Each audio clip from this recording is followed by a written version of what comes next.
Welcome to my YouTube channel. आज मैं आपको क्लास 8 के लिए सबक नंबर 3 पढ़ाऊंगी। सबक का नाम है लोकगीत। तो ये सबक एनसीईआरटी यानी कि इदारे की तरफ से आपकी बुक में पब्लिश किया गया एक मज़मून है, ताकि आप सभी बच्चे लोकगीतों की अहमियत को समझ सकें। तो लोकगीत किसे कहते हैं? लोकगीत ऐसे गीतों को कहते हैं जो कि आवाम में बहुत मशहूर होते हैं, जैसे कि अलग अलग जनजाति, कबीलों, अलग अलग कौमों के अलग अलग टाइप के लोकगीत होते हैं, जैसे कि शादी के अवसर पर गाए जाने वाले गीत, सावन के मौसम के अवसर पर गाए जाने वाले गीत, या किसी की मृत्यु पर गाए जाने वाले गीत। तो ऐसे सभी गीत जो कि पुराने ज़माने से चलते आ रहे हैं, पीढ़ी दर पीढ़ी चलते आ रहे हैं, जिन्हें लोग आज भी गाते हैं, वो सभी लोकगीत कहलाते हैं। तो इस वीडियो में मैं आपकी एग्ज़ाम से मुतालिक पूरी ही तैयारी करवाऊँगी। सिर्फ एग्ज़ाम से मुतालिक टॉपिक पढ़ाऊँगी, फिजूल कुछ भी नहीं समझाऊँगी। With question answer and with grammar समझाऊँगी। तो सबसे पहले आपको अल्फाज मायने जानना निहायत ज़रूरी है, ताकि आपको ये चैप्टर अच्छे से समझ आ सके और एग्ज़ाम में आपको आम बोलचाल की भाषा के लफ्ज़ नहीं लिखने हैं, इन्हीं लफ्ज़ों का इस्तेमाल करना है। तो पहला लफ्ज़ है अवाम, यानी कि आम की जमा आम लोग। मुबनी यानी कि मुनहसर या फिर की बुनियाद पर। औक़ात कहते हैं वक्त की जमा को। खालिक का मतलब होता है पैदा करने वाला। मंज़र कशी का मतलब है मंज़र खींचना। लफ्ज़ों में मंज़र की तस्वीर खींचना, यानी कि लफ्ज़ों में किसी मंज़र के बारे में बताना। पनघट कहते हैं वे कुआं या बावली जहाँ से पानी भरा जाता है। सारंगी का मतलब है एक तरह का साज़, एक तरह का म्यूज़िकल इंस्ट्रूमेंट जिसमें कई तार होते हैं। एक तारा कहते हैं एक ऐसा म्यूज़िकल इंस्ट्रूमेंट, एक ऐसा साज़ जिसमें एक ही तारा होता है, एक ही तार होता है। ठुमरी कहते हैं गीतों का ये एक टाइप है, गीत की एक किस्म जिसमें एक बोल तरह तरह से अदा किया जाता है।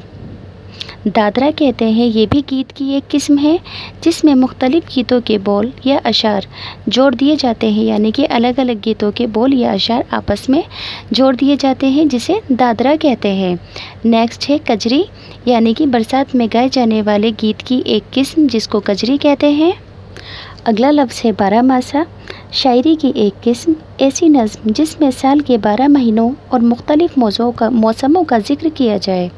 रुत कहते हैं मौसम को। चार चांद लगाने का मतलब होता है खूबसूरती बढ़ाना। रत जगह का मतलब होता है रात का जागना। तो सभी अल्फाज मायने मैंने आपको पढ़कर बता दिए हैं, जिन्हें आपको अच्छे से लर्न करना है। अब बच्चों, आपको एग्ज़ाम में एक बात और अच्छी तरह ध्यान रखनी है कि एग्ज़ाम में किसी भी सबक का खुलासा आपसे पूछा जा सकता है। खुलासे का मतलब क्या है कि इस पूरे ही सबक के अंदर जो कुछ भी बताया गया है उसे शॉर्ट कर लिखना, मगर पूरी बात को बयान करना। जैसे कि अगर 4 पेज का मज़मून है तो इसको एक छोटे पैराग्राफ के अंदर कन्वर्ट करना। तो एग्ज़ाम में इस सबक का खुलासा कैसे लिखा जाएगा, ताकि आपको ये चैप्टर अच्छे से समझ में आ जाए, मैं पढ़कर बता देती हूँ, मगर आप इसे और थोड़ा शॉर्ट करके लिख लेना। तो खुलासा कुछ इस तरह से है। लोकगीत आवाम में बहुत मकबूल यानी कि मशहूर होते हैं। कुछ लोग गीत ऐसे होते हैं जिन्हें हम जानते भी नहीं, और कुछ लोकगीत ऐसे होते हैं जो ज़्यादातर लोगों की ज़बान पर होते हैं और एक नस्ल से दूसरी नस्ल तक पहुंचते रहते हैं। ये गीत अवामी जज्बात और उमंगों पर मुबनी होते हैं, मुनहसर होते हैं, इसलिए वे किसी गिरोह या कौम की आवाज़ होते हैं। कभी कभी इन गीतों में अवामी यानी कि जनता की ज़िंदगी की मंजरकशी इस तरह होती है कि हमारी नज़रों के सामने तस्वीर खींचती जाती है। लोकगीत आसानी से याद भी हो जाते हैं, क्योंकि ये प्यारा और अपनायत से भरपूर होते हैं। लोकगीत आसानी से याद भी हो जाते हैं क्योंकि ये प्यार और अपनायत से भरपूर होते हैं। ये गीत ऐसे सुरीले होते हैं कि बोल समझ में ना आने पर भी लुत्फ़ मज़ा पैदा कर देते हैं। सुनने वाला न चाहते हुए भी इन गीतों को सुनकर लुत्फ़ अंदोज़ होता है, मज़ा लेता है। इन गीतों में आम झलकियों की जगह खेत खलियान, बैल गाय, नदी नाले, पनघट, कुएं, तालाब, मेलों ठेलों और पैदाइश से लेकर मौत तक के हर किस्म के का जिक्र मिलता है। ध्यान रखेंगे कि इन गीतों में आम झलकियों की जगह खेत खलियान, बैल गाय, नदी नाले, पनघट, कुएं, तालाब, मेलों ठेलों और पैदाइश से लेकर मौत तक हर किस्म का जिक्र मिलता है। ये किसी भी साज़ या बग़ैर साज़ यानी कि ये किसी भी म्यूज़िकल इंस्ट्रूमेंट या फिर बिना किसी म्यूज़िकल इंस्ट्रूमेंट के भी गाए जा सकते हैं। थोड़े लोग एक जगह इकट्ठे होकर बांसुरी, इकतारा, ढोल या ढोलक लेकर इन गीतों का लुत्फ ले सकते हैं। ठुमरी, दादरा, कजरी और बारामासा लोकगीतों की मुख्तलिफ शक्लें हैं। कौन कौन सी? ठुमरी, दादरा, कजरी और बारामासा लोकगीतों की मुख्तलिफ शक्लें हैं। आगे है ज़िंदगी का लुत्फ़ और प्यार लोकगीतों से जुड़ा हुआ है। ज़िंदगी का लुत्फ़ और प्यार लोकगीतों से जुड़ा हुआ है। जाड़े की रात में आग जलाकर लोग इसके चारों तरफ बैठकर गीत गाते हैं। कहीं चांदनी रातों में बचपन की सहेलियाँ चूड़ियों की खनक और पायलों की झनकार से इन गीतों में और ज़्यादा लुत्फ़ पैदा कर देती हैं। कभी फसल के पकने पर, कभी शादी के मौके पर औरतों और सहेलियाँ मिलकर शादी के गीत गाती हैं। काहे को बियाई विदेश या फिर बाबुल मोरा छूटो ही जाए, ऐसे दर्द भरे गीत हैं कि हर शख्स इन गीतों को सुनकर इनमें डूब जाता है। सावन के महीने में जब कोई नई शादीशुदा लड़की अपने मेके को याद करके अम्मा मेरे बाबा को भेजियो जी के सावन आया गीत दर्द भरे अंदाज में गुनगुनाती है। अगर कोई लोकगीत शादी से मुतालिक है तो उसमें घर की सजावट से लेकर दुल्हन के कपड़ों और जेवरात तक हर चीज़ का जिक्र इसमें मौजूद होता है। बरसात से मुतालिक लोकगीतों में बिजली, नदी, नाले, ताल तलैया, झूले, बाग, बागीचे और हर तरह के जानदारों का जिक्र मिलता है। आगे है यूँ तो लोकगीत हर ज़बान में होते हैं, लेकिन कुछ लोग अपनी ख़ास शान और पहचान रखते हैं। शुमाली हिंदुस्तान की ब्रिज भाषा, अवधी और भोजपुरी में जो गीत गाए जाते हैं, अवाम में इनकी मकबूलियत अपनी जगह है, लेकिन कश्मीरी, हरियाणवी, पंजाबी, बंगाली, मालवी और राजस्थानी लोकगीतों का अंदाज़ा बहुत ही प्यारा है। ख़ास तौर पर राजस्थानी लोकगीत रक़्स और मौसीकी में अपना जवाब नहीं रखते। राजस्थान का मशहूर लोकगीत पल्लू लटके गोरी को पल्लू लटके हर ख़ास व आम की ज़बान पर है। टेलीविज़न और फिल्मों में भी ये लोकगीत अपना अहम मकाम रखते हैं। इन लोकगीतों में हिंदुस्तान की तहज़ीब की झलक भी नुमाया है, यानी कि इन लोकगीतों के ज़रिए हिंदुस्तान के कल्चर के बारे में भी पता चलता है। ये हमारी समाजी और तहज़ीबी ज़िंदगी का अहम हिस्सा है। लोकगीत हमारी समाजी और तहज़ीबी ज़िंदगी का एक अहम हिस्सा है। तो आपको सबक का खुलासा समझ आ गया होगा कि एग्ज़ाम में कैसे लिखोगे, इस सबक में क्या बताया गया है। अब एग्ज़ाम के अंदर आपको किसी भी चैप्टर का एक पैराग्राफ दे दिया जाएगा और कहा जाएगा कि इस इबारत को पढ़कर सयाको सबक के साथ तशरीह कर बताओ। तो पहले इबारत पढ़कर बताती हूँ, फिर सयाको सबक के साथ तशरीह करना सिखाऊंगी कि एग्ज़ाम में आपको किस तरह से लिखनी है। दर्ज सेल इबारत की तशरीह सयाको सबक के साथ कीजिए। तो इबारत कुछ इस तरह से है। लोकगीत यूँ तो हर ज़बान में होते हैं, लेकिन शुमाली हिंदुस्तान की ब्रिज भाषा, अवधी और भोजपुरी में जो गीत गाए जाते हैं, अवाम में उनकी मकबूलियत बहुत है। इनमें ज़बान न जानने वालों के लिए भी गैर मामूली कशिश होती है। कश्मीरी, हरियाणवी, पंजाबी, बंगाली, मालवी और राजस्थानी लोकगीतों का बड़ा प्यारा अंदाज़ है। ख़ास तौर पर राजस्थानी लोकगीत अपने रक़्स और मौसीकी की वजह से ज़्यादा मकबूल हैं। कौन होगा जिसने राजस्थान का ये मशहूर लोकगीत पल्लू लटके गोरी को पल्लू लटके ना सुना होगा। टेलीविज़न और फिल्मों ने भी लोकगीतों को बड़ा रिवाज दिया है। इन लोकगीतों से हमारी तहज़ीब रची बसी है। तो मैंने यहाँ पर आपको पैसेज पढ़कर बता दिया है। अब तशरीह किस तरह से करनी है वो बताती हूँ। सयाको सबक को कैसे लिखोगे। मंदरजा बाला इबारत हमारी दरसी किताब जान पहचान के सबक लोकगीत से ली गई है। मंदरजा बाला इबारत दरसी किताब जान पहचान के सबक लोकगीत से ली गई है। तशरीह का मतलब क्या होता है, जो भी इबारत दी गई है उस इबारत को समझा कर लिखना कि इबारत में क्या बात बयां की गई है। लोकगीत हर ख़ास व आम की ज़बान पर होते हैं। अवाम में इनकी बहुत मकबूलियत है। हर शख्स इन गीतों को सुनकर झूम उठता है, चाहे उसके बोल समझ में आए या फिर ना आए। सिर्फ़ इन गीतों का सुर और मिठास हर शख्स को मुतासिर कर देता है, यानी कि अपनी ओर अट्रैक्ट कर लेता है। ये गीत हर ज़बान में होते हैं। शुमाली हिंदुस्तान की ब्रिज भाषा, अवधी और भोजपुरी में गाए जाने वाले गीतों का अपना एक अलग मकाम है, लेकिन कश्मीरी, हरियाणवी, बंगाली, पंजाबी, मालवी और राजस्थानी लोक गीतों का अपना अलग अंदाज है। ये गीत अपनी मिसाल नहीं रखते। आम लोगों के अलावा ये गीत टेलीविज़न और फिल्मों में भी मकबूलियत हासिल कर चुके हैं, यानी कि मशहूर हो चुके हैं, क्योंकि ये गीत हर मौके व महल के एतबार से अपने अलग मौज़ूआत रखते हैं। इन गीतों में हमारी तहज़ीब की झलक दिखाई देती है। तो तशरीह करने का मतलब समझ में आया कि जो भी इबारत लिखी गई होगी, उसमें जो भी बात बयान की गई होगी, उसे आम बोलचाल की भाषा में समझाकर लिखना होता है।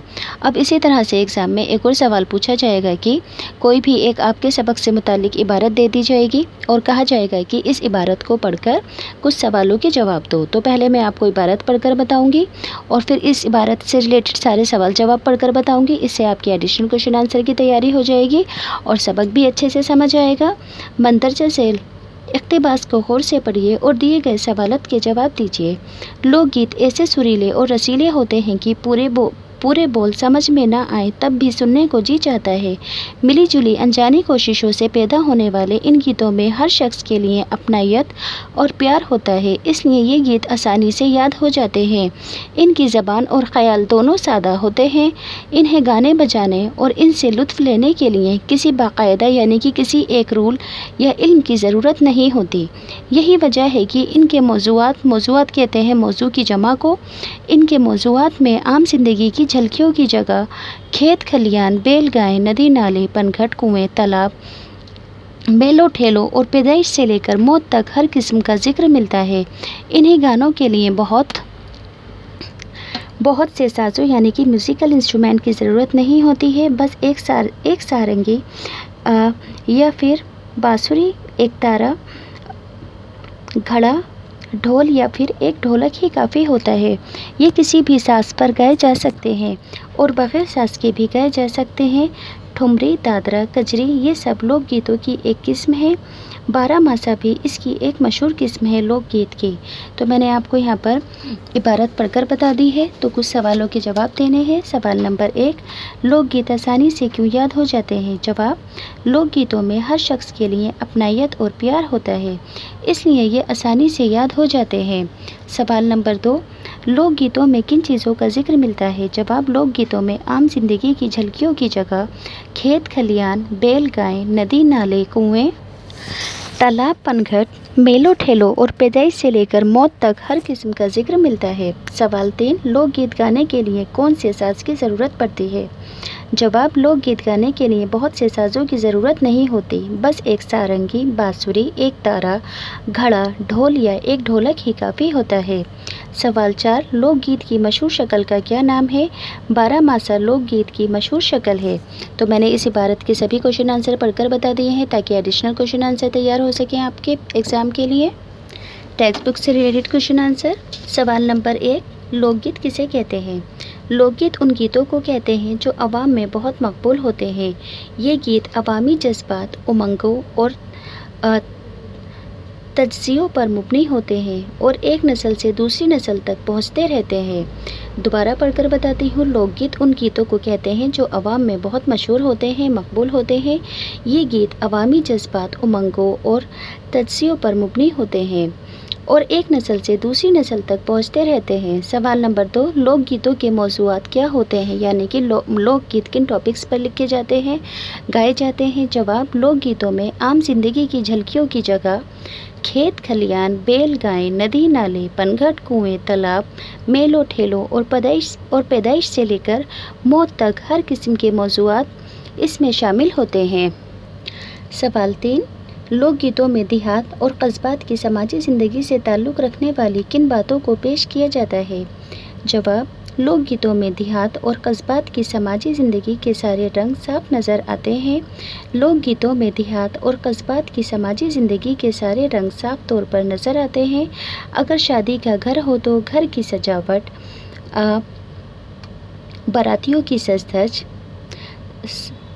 समधनों पर की जाने वाली चोटें, देवर भाभी की छेड़खानियाँ और दुल्हन के लिबास व ज़ेवरात, गर्ज हर चीज़ का जिक्र इन गीतों में मौजूद होता है। सवाल 4, अवाम में कहाँ कहाँ के लोकगीत ज़्यादा मकबूल हैं, ज़्यादा मशहूर हैं? जवाब, शुमाली हिंदुस्तान की ब्रिज भाषा, अवधी और भोजपुरी लोकगीत, कश्मीरी, हरियाणवी, पंजाबी, बंगाली, मालवी और राजस्थानी लोकगीत आवाम में ज़्यादा मकबूल हैं। अब ग्रामर से रिलेटेड पार्ट, तो यहाँ पर खाली जगह हैं, फिलअप्स हैं, इसे पढ़कर बता देती हूँ। जहाँ डैश है यानी कि लोकगीत हैं, वहाँ ज़िंदगी से डैश है, प्यार है। जाड़ों की रुत और अलाव के आसपास बैठते हुए बचपन के साथी किसी जाने पहचाने गीत में सोए हुए सपने जगाते हैं। चांदनी रातों में बचपन की सखियाँ चूड़ियों की खनक और पायलों की झनकार से इन गीतों में चार चांद लगाती हैं। तो ये फिलअप्स पढ़कर बता दें। अब नीचे दिए गए लफ्ज़ों का जुमलों में इस्तेमाल करना है। मंजरकशी का जुमला होगा, झांकियों में अपने देश की ख़ास ख़ास बातों की मंजरकशी की जाती है। कोशिश का जुमला होगा, मुसलसल कोशिश मुश्किल से मुश्किल काम को आसान कर देती है। चार चांद लगाना जुमला होगा, चांदनी रात ताजमहल की खूबसूरती में चार चांद लगा देती है। अगला लफ्ज़ है खुशी से झूमना, जुमला होगा, क्लास में फ़र्स्ट पोजीशन हासिल करने पर मैं खुशी से झूम उठी। सजावट, 15 अगस्त के मौके पर हिंदुस्तान की सरकारी इमारतों पर सजावट की जाती है। अब यहाँ पर कहा गया है कि इधर की साइड वाली जो लाइन है ये जमा है, जमा को वाहिद में कन्वर्ट कर बताओ। तो ख़यालात का वाहिद होगा ख़याल, सवालात का वाहिद होगा सवाल, मकामात का वाहिद होगा मकाम। वाहिद का मतलब क्या होता है? सिंगल कोई भी एक चीज़, और जमा का मतलब एक से ज़्यादा चीज़ें। ख़तरात का वाहिद होगा ख़तरा, जवाबात का वाहिद होगा जवाब, इमारत का वाहिद होगा इमारत। लास्ट क्वेश्चन है जोड़े मिलाने हैं, तो यहाँ पर ऑलरेडी मिले हुए हैं, सिर्फ पढ़कर बताती हूँ। ताल का तलैया, रत का जगे, बाग का बगीचा, नाज का नखरे, छेड़ का छाड़, सच का धज। तो यहाँ से ये वीडियो कंप्लीट हो गई है। अगर आपको अच्छे से समझ में आई है, आपके लिए यूज़फुल है, तो प्लीज़ चैनल सब्सक्राइब करना, वीडियो लाइक करना और अपने फ्रेंड्स के साथ भी शेयर करना ताकि उनकी भी हेल्प हो सके।